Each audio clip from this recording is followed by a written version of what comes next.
How does somebody like you, from your lens, how do you view today's economy and what's taking place? Well, first of all, the reason I wrote Rich Dad, Poor Dad was because I knew this time was coming. And we have, as a world, have never been here before. And so is it a spooky time? Damn yeah, it is probably the most dangerous time ever, ever, ever, ever. There's nothing to compare it to because there's never been a world economy before. For example, 100 years ago, if there was a stock market crash in England, it didn't affect anybody. But now the U.S. market goes down, the world goes down. So plus with social media and all this we're doing now, and so we've never been here before.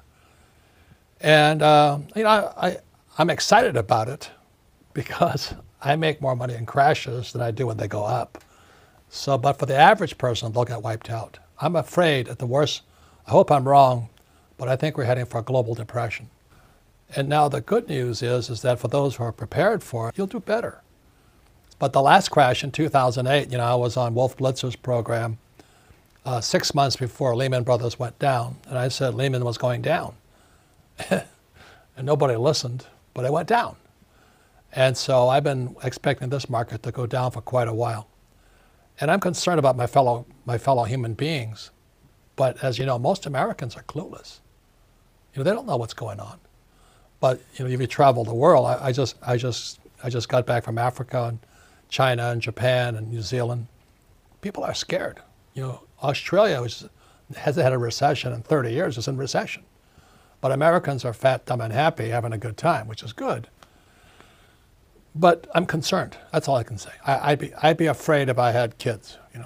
You'd be afraid about having kids today? If I had kids, no. I think as an adult you can go hungry, but you don't want to see your kids go hungry, and that's what's going to happen. Do you think it's going to get that bad? Yeah.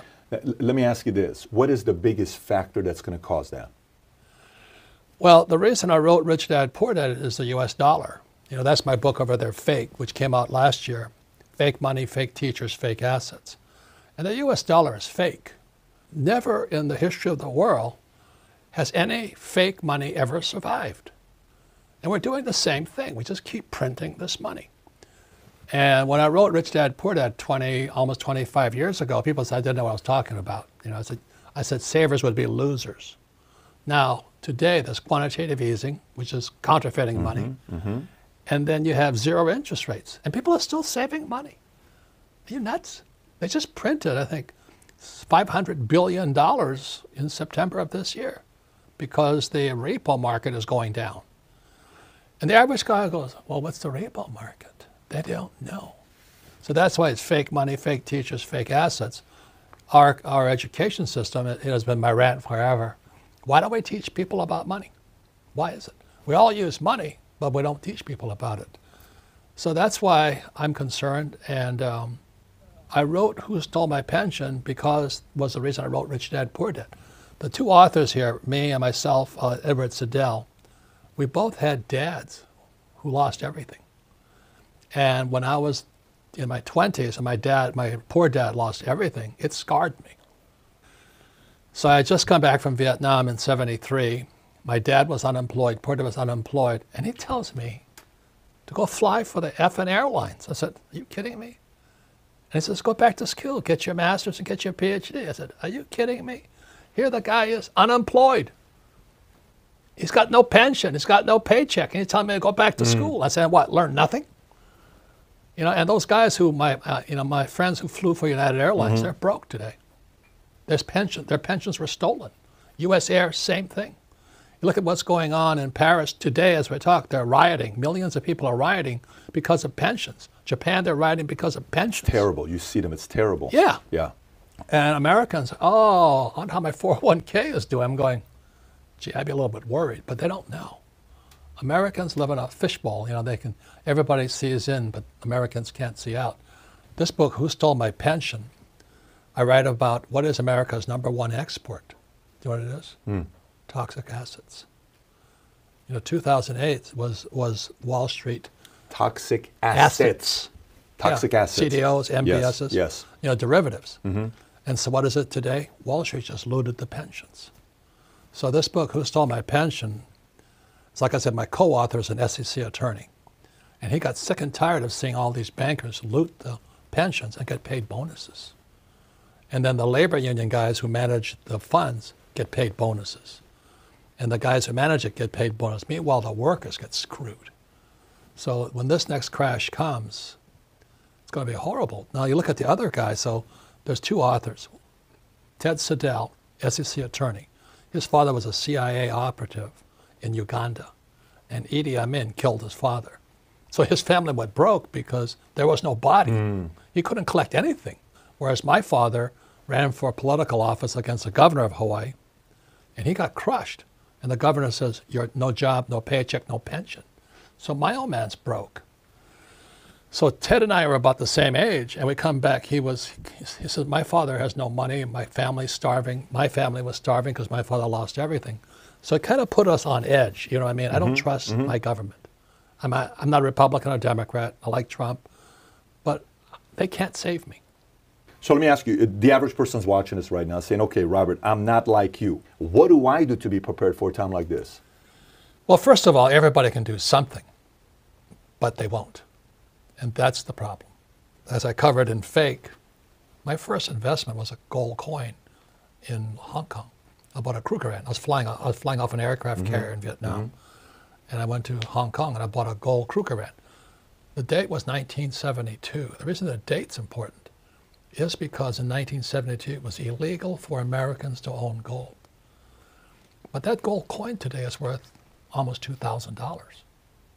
The one gold coin? Yeah, and I still have it. So what'd you pay for it? $50. $50 to $2,000. 1972? Yeah, it just sat there. So I have and so I never, because I understand money, that quantitative counterfeiting and zero interest rates, I don't trust the dollar. So for most of my life, I've saved gold and silver, and not ETFs. I stay completely out of, I know that's your world, but my world is completely into the hard assets. So I have millions in gold coins and silver coins. I just kept saving it because I don't trust the dollar. So everybody can buy a silver coin today for $20. A silver eagle is $20. But how many people will go to a coin shop and buy it? Probably none. Less than 1/10% of Americans own precious metals. And silver today is 50% below its all-time high. So silver is the biggest bargain sitting in the market as we speak today. It's about $20. It should go to 50. So at $20, and I tell my friends, I go, yeah, think about it. That's the problem. So everybody can afford $20. Kids can afford $20. The thing is, people won't do it. And you know that too. When you deal with people, most people are pretty sedentary. They want to do the same old thing. Well, I'm happy. Nothing's going to happen.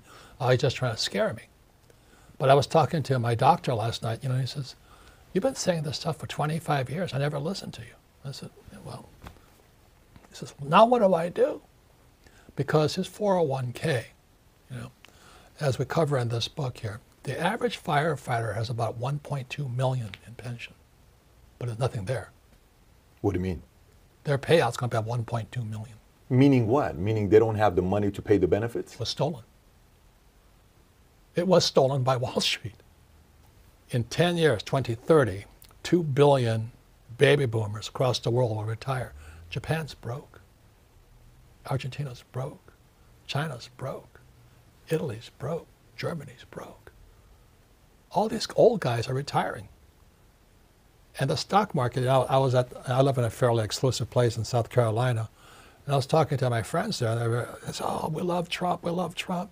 Stock market's at all-time high." And I said, "Yeah, but so is our debt all-time high." See, they watch the stock market, they don't watch the debt. And the repo market, the repurchase market, is one of the biggest markets in the world. And the Fed is bailing that one out now. So the average American is watching the stock market, but not what's really going on. So that's why I wrote Who Stole My Pension? So that means retirees, their kids, taxpayers will pay for the heist. The tragedy is, which I cover in Fake and Who Stole My Pension, so you have this defined benefit, which are police officers, firefighters, and school teachers and union guys. Like the UPS drivers, they're pretty smart guys, those UPS drivers. They were getting a $5,000 a month pension. They gave my haircut down to $850 a month. From $5,000? screwed them all. Now, this is every one of them, Robert, when you're saying this? From 5,000 to 850. Yep. How can they do that? Well, look at my friends who are airline pilots. They lost everything. They stole the pensions. Nobody talks about it. U.S. Air, they stole the pensions. The Teamsters, they got stolen by Wall Street. And nobody knows about it. Are they not insured? Well, Are these pensions not insured? PBGC, right? Pension Benefit Guarantee. They're broke. The defined benefit, which is the DB pension plan, teachers, firefighters, school teachers. I don't have one. You probably don't have one. No. That was the industrial age pension plan, my father's pension plan. The PBGC was to back it up. Today, as we talk, if they had to bail out the defined benefit pension, it's anywhere from $9 trillion to $17 trillion shortfall. Look at CalPERS, California State Pension, $1 trillion underwater. CalPERS alone. And then now you got the 401k guy. The average 401k guy, at least a school teacher has $1.2 million. The average 401k guy has 65,000. By retirement. The average 401k guy has 65,000 by retirement. And so when what the actuarials do, you know those guys, right? The guys that put the numbers together, they lump in the guy with 1% in with the guy that got nothing. And it comes out every American's a millionaire, because the upper 1%, they're so bloody rich. You know? Of course. They lift everybody else up. If they take the top 5% out, those numbers will be a whole different story. Yeah. Yeah, you can. You add those billionaires in there, it shows the numbers to be much better. Yeah. It looks really good when you average it, you know. But when you look at the case by case, so the average 401k guy is 65,000 to 100k when they retire. Now, that's just America. So remember, Paris is rioting right now because they're trying to cut their pensions. Japan's rioting, Hong Kong rioting, Argentina, Indonesia. The old guys like me are going to suck the system dry.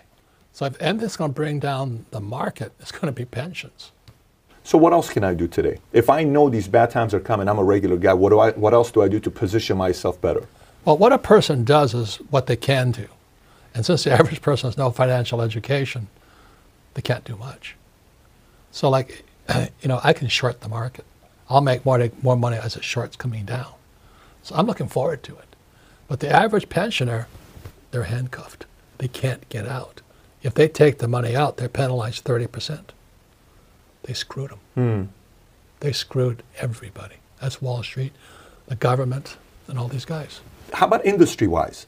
So right now when you're looking as a lens, so don't look at yourself as who you are today. Let's go back to you're out of the Marines, okay? You're, 32 years old. You've just started a family. You don't have a lot of money to yourself. Maybe you got 20, 30, 40, 50 grand. You got something going on. But this is coming. And you're watching this saying, okay, this makes sense to me. I buy into it. This time is coming. How do I pivot now with industries that I can look at that could be good ways to position myself for 5, 10, 15 years from now? Again, if this is Robert 30 to 35, how would you position yourself at that time? You don't have a lot of money. Well, you and I are educators, really. And there's something you should know about technology, all these cameras. Okay, it's called the Lindy effect. This Nassim Taleb wrote about it. He says anything that's been new in the last 20 years will be gone in 20 years. What's going to survive is old. So everybody thinks, well, technology is going to make it. What survives is old. It's the reason gold and silver will survive is because it's old. Bitcoin may not survive because it's new. So I'm not telling you what to buy, I'm just telling you how to think. So Nassim Taleb has a book called Anti-Fragile. He writes about, how we have in school today, we're raising snowflakes. You have to have safe rooms. You can't trigger, you can't say anything, So we're raising a bunch of snowflakes. And he says the guy that's going to survive is somebody who's not fragile, anti-fragile. So what he says is this: whatever doesn't kill you will make you stronger. So he says when you go to the gym and you pump weights, you push 100 pounds, that means the next time you push, you might go 105. So bad times will make the strong stronger. And bad times will make the snowflakes weaker. So the big thing is this anti-fragile is good, but another thing they should know is the bigger something gets, i.e. our banks, the more fragile. So you're working for a big company like Google, You might be safe today, but you might be gone tomorrow. Whereas your little startup, you might have a better chance. I'm not saying what it is, but there's something everybody can do. Like I said, everybody can buy a $20 silver piece. Everybody can afford 20 bucks. But will they do it? No. So just know that those who are in big companies who think they're safe might be at the most at risk. You know, if you're working for Bank of America or Wells Fargo, you might be at risk. This is the best time of all, but it's also the most dangerous. And that's what Nassim Taleb was talking about. If you're anti-fragile, if somebody punches you and you fall down, you go, thank you, I'm coming back stronger. You know, that's kind of what's going to save you. But if you're the guy who is, oh, you have to put me in a safe room, and you can't say anything that triggers me, whatever those kids say, I don't want them. You know, they're not going to make it. Don't change the world, change yourself. That's what I say to every person out there. Now, if you don't know anybody, let's say you're an employee of Google, you're screwed because you don't know anything. Who's your accountant? Who's your attorney? Can you read a financial? Do you know how to trade a stock? Do you know how to short a stock? No, but my team can. So smaller is better at this point in time. But you got to be anti-fragile today. You can't be a snowflake. And our schools are pumping out snowflakes in mass. And I hope your kid isn't one of them, because we screwed the kids. The student loan debt is now bigger than 1.6 trillion. It's now bigger than the subprime debt. We've screwed everybody, including our kids. And that's why there's no financial education in school. That's why everybody's fake. I wouldn't trust a school teacher's advice for anything. Nice people, my whole family of school teachers. They don't know anything about money. Nothing. They want their pension and paycheck.